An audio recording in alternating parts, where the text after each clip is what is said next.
Meetings and duplication. Home meetings ఎలా చేయాలి, duplication ఏ విధంగా చేయాలి. ఈరోజు ప్రతి ఒక్కరికి ఏం చేయాలంటే అల్టిమేట్గా ఎంతమంది హోమ్ మీటింగ్స్ చేస్తున్నారండి? Home meetings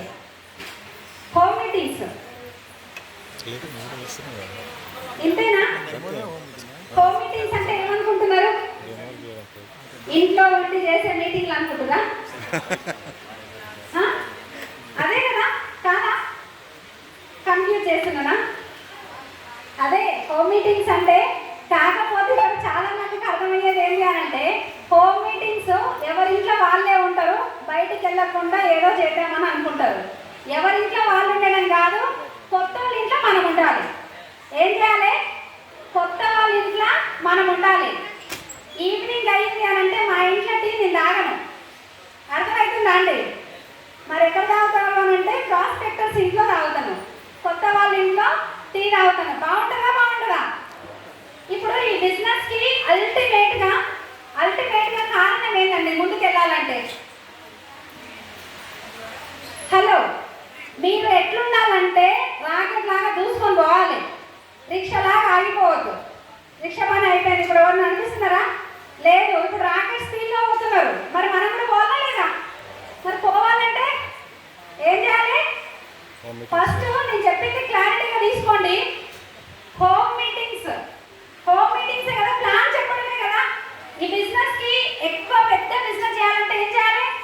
home meetings, plans ఎక్కువ చెప్పాలి, ఎక్కువ మందిని కలవాలి. Yes or no? కలిసే విధానంలో ఏంటి అంటే చాలా మందికి మీకు క్లారిటీ ఉండకపోవచ్చు. ఏ విధంగా కలవాలి, ఎట్లా మాట్లాడాలి, ఎట్లా చెప్పాలి, ఎట్లా వాళ్ళకి మన బిజినెస్కి తీసుకొని రావాలనేది క్లారిటీ ఉండదు. ఒక్కటి చెప్తున్నా, మీరు చేయాల్సిన మొట్టమొదటి పని ఏం చేయాలంటే ఈ బిజినెస్లో ఒక దగ్గర నుంచి అపాయింట్మెంట్ తీసుకోవాలి, ఒక హోమ్ మీటింగ్ ఫిక్స్ చేసుకోవాలంటే ప్రశ్నలే సమాధానాలు అనే బుక్ చదవాలి. ఏం చేయాలి?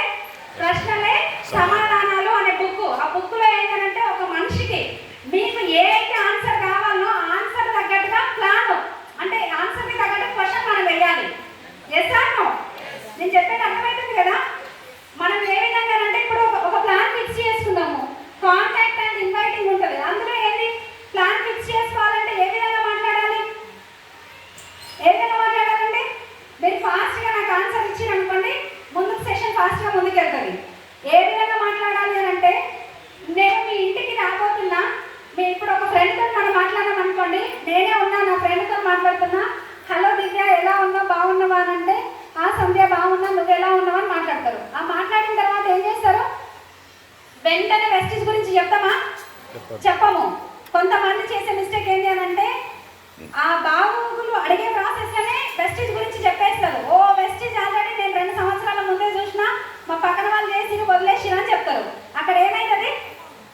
అటర్ ఫ్లాప్ అయిపోతుంది. కానీ అక్కడ మనం చెప్పే విధానం ఎలా ఉండాలి అని అంటే హలో దివ్య, ఎలా ఉన్నావు ఏంటి అని అంటే ఆమె బాగోగులు, వాళ్ళ ఫ్యామిలీ బాగోగులు అడిగిన తర్వాత నా గురించి నేను మాట్లాడిన తర్వాత నెక్స్ట్ ఏం చేస్తారు? నువ్వు ఎలా ఉంది, ఫ్యామిలీ ఎలా ఉంది, శాలరీ ఎలా ఉంది, అన్నయ్య ఎలా ఉన్నారు, ఇవన్నీ మాట్లాడుకున్న తర్వాత మనం మాట్లాడేది ఏంటి? వాళ్ళ గురించి మనము, మన గురించి వాళ్ళు మాట్లాడతారు. మాట్లాడిన తర్వాత ఏముంది, అంత నార్మల్ లైఫ్ ఏముంది, ఏం పెద్దగా తేడా అయితే ఏం లేదు, అదే బ్రతుకులు, చాలా జీతం, అవన్నీ మాట్లాడుతుంటే అక్కడ ఒక్కటి ఏంటి అని అంటే మొన్నటి వరకు మనం చెప్పాల్సిన మాట ఏంటంటే మొన్నటి వరకు సేమ్ సిచ్యువేషన్ నేను కూడా ఫేస్ చేసిన, మొన్నటి వరకు సేమ్ ప్రాబ్లమ్స్ నేను కూడా ఫేస్ చేసిన, అట్లనే ఉండే. కానీ రీసెంట్గా ఒక వండర్ఫుల్ ఆపర్చునిటీ నేను చూసిన. ఈరోజు నా జీవితాన్ని మార్చుకున్న, తొందరలో బెటర్ లైఫ్ నేను వెళ్ళబోతున్నాను ఒక కాన్ఫిడెంట్గా మనం మాట్లాడాలనుకోండి, ఎలా ఉంటుంది? సూపర్ ఉంటుంది. కానీ ఆ ప్లాన్ అసలు ఏంటో చెప్పని ఫోన్లోనే అడుగుతారు. అడిగిన వెంటనే ఏమైతే అడిగిన వెంటనే మనం ఫోన్లోనే చెప్పినాం అనుకోండి, వాళ్ళు మళ్ళీ వింటారా? ఫోన్ లిఫ్ట్ చేస్తారా? చెయ్యరు. ఎస్ ఆర్ నో అని చెప్పండి, నాకు తలకాయలు ఊపొద్దు. ఫోన్ లిఫ్ట్ చేయరు. కానీ ఏం చేయాలి నెక్స్ట్? మనం అక్కడ ప్లాన్ చేయొద్దు. నీతోటి నేను కలుస్తా. ఎప్పుడు కలుస్తానంటే ఎప్పుడు కలుద్దామని మన క్వశ్చన్ ఎవరు వేయాలి? ఎవరు వేయాలి? మనం వేయద్దు. ఎప్పుడు కలవాలని చెప్పి పొర్రపాటున కూడా మీరు ఎప్పుడు కలవాలని అడగొద్దు. ఎప్పుడు కలవాలి అని అంటే 5-6 రోజులు, వారం రోజులు, 10-15 రోజుల తర్వాత కలుద్దాం సంధ్య అని అంటది. ఆ 15 రోజుల తర్వాత నువ్వు ఎక్కడో నేను ఎక్కడో, అవునా కాదా? కానీ అక్కడ చేయాల్సిన పని ఏంటి మనమే చెప్పాలి. నేను చాలా బిజీ ఉంటా, ఎల్లుండి అంటే మండే కానీ ట్యూస్డే కానీ కలుస్తాం. ఆ రోజు అయితే నాకు ఈవినింగ్ టైంలో పాసిబుల్ అవుతుంది అన్నప్పుడు 2 అవకాశాలు ఇవ్వాలి మనం, ఒకటి కాదు. మండే అన్నది అనుకోండి, ఆ రోజు నాకు వీలు కాదంటుంది. ట్యూస్డే అన్నది అనుకోండి, ఒకటే రోజు అంటే ఫిక్స్ చేసుకోవద్దు. 2 రోజులు మనం టైం చెప్పినప్పుడు ఏదో ఒక రోజు ఫిక్స్ చేస్తారా చేయరా? చేస్తారు. ఆ ప్లాన్ మనం ఫిక్స్ చేసుకున్న తర్వాత వాళ్ళ ఇంటికి వెళ్ళేటప్పుడు ఎట్లా వెళ్ళాలి అని అంటే కపుల్గా వెళ్ళండి. ఎట్లా? కపుల్గా హస్బెండ్ వైఫ్ వెళ్ళేటట్టు ప్లాన్ చేసుకోండి మ్యాక్సిమం. ఒకవేళ రాని ఎడల ఏమైనా ఉంటే పర్వాలేదు, కానీ మ్యాక్సిమం హస్బెండ్ వైఫ్ వెళ్ళేటట్టు ప్లాన్ చేయండి. తర్వాత ఏం చేయాలంటే అక్కడికి వెళ్ళిన వెంటనే ఏం చేయాలి? Dress code. అక్కడ వెళ్ళే ప్రాసెస్లో మనం డ్రెస్ కోడ్ అనేది ఖచ్చితంగా మెయింటైన్ చేయాలి. అర్థమవుతుందా అండి? ఎంతమంది డ్రెస్ కోడ్ మెయింటైన్ చేస్తున్నారు? డ్రెస్ కోడ్ జెంట్స్ అయితే white shirt, black pant, black shoe, black socks, వెస్టీజ్ టై, తర్వాత black belt. Dress code gents maintain చేయాల్సింది కంపల్సరీ. లేజర్ అయితే అవసరం లేదు. వైట్ షర్ట్, బ్లాక్ ప్యాంట్ ఉండాలి. Black shoe, black socks, black belt మాత్రం కంపల్సరీ మెయింటైన్ చేయాలి. అది కూడా ఏం చేయాలంటే చాలా మంది మడతలు పడ్డట్టు ఐరన్ లేకుండా బట్టలు కూడా తీసుకొని అట్లనే వెళ్తున్నారు అనమాట. అట్లా అస్సలు చేయదు. ఒక ప్రొఫెషనల్ అంటే ప్రొఫెషనల్ లాగానే వెళ్ళాలి. హోమ్ మీటింగ్ చేసే ప్రాసెస్లోనే చాలా మంది అటర్ ఫ్లాప్ అవుతున్నారు. అర్థమవుతుందా? 10 మందికి చెప్తే 10 మంది నో చెప్తున్నారు అని అంటే ప్రాబ్లం ఎవరిదండి? ఒప్పుకుంటారు కదా?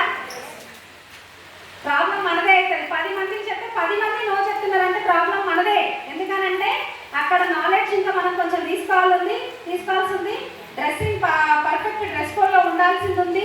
కాబట్టి ఏంటి అనంటే డ్రెస్ కోడ్ అనేది మస్ట్ అండ్ షుడ్గా. జెంట్స్కి అయితే అట్లా ఐరన్ లేకుండా దయచేసి వెళ్ళదు. Compulsory first impression is best impression. మనల్ని చూసే డిసైడ్ అవుతారు.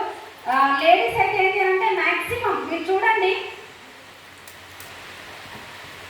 ఇమామ్ సార్, మీరు ఇప్పుడు డ్రెస్ కోడ్లో వెళ్ళకముందు ఎలా ఉంటుంది, వెళ్ళిన తర్వాత ఎట్లుంటుంది? డ్రెస్ కోడ్లో వెళ్ళకపోతే కలర్ షర్టు, కలర్ ప్యాంట్ వేసుకొని వెళ్ళిరు అనుకోండి, ఏమన్నా ఏం కావాలని అంటారు. Yes or no? నిజమే కదా?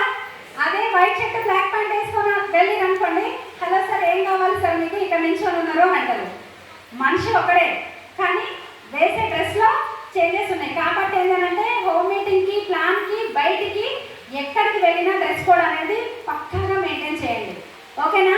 నెక్స్ట్ లేడీస్ విషయానికి వస్తే ఏంటంటే కాటన్ శారీస్, తర్వాత షిఫాన్ శారీస్, తర్వాత cotton dresses, caller next, dignity maintain చేయండి. ఫస్ట్ డిగ్నిటీ మెయింటైన్ చేస్తే ఆటోమేటిక్గా బిజినెస్ వస్తుంది. ఫస్ట్ ఇంప్రెషన్, ఇప్పుడు ఒకరికి నన్ను చూస్తే గుడ్ ఇంప్రెషన్ ఉంటుంది, కొంతమందికి బ్యాడ్ ఇంప్రెషన్ ఉంటుంది. ఎట్లా అంటే ఇప్పుడు వాళ్ళ వేషధారణ ఎట్లుంటే